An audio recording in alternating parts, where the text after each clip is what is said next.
आणि आता एक महत्त्वाची ब्रेकिंग न्यूज आपण पाहतोय। बाबा सिद्दीकी हत्या प्रकरणात महत्त्वाची अपडेट समोर येते। बाबा सिद्दीकींच्या पत्नीची हायकोर्टात याचिका।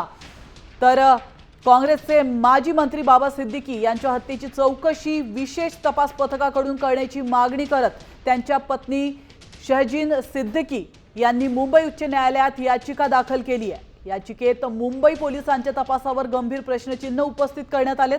12 ऑक्टोबर 2024 ला झालेल्या बाबा सिद्दीकी यांच्या गोळीबारातील हत्येप्रकरणी मुंबई पोलीस खरे आरोपी शोधण्यात अपयशी ठरल्याचा आरोप याचिकेमध्ये करण्यात आला आहे।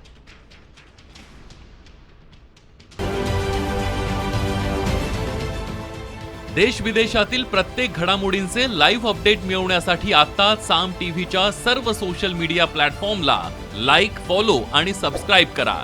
तसंच सर्व नोटिफिकेशनसाठी बेल आयकॉन प्रेस करायला विसरू नका।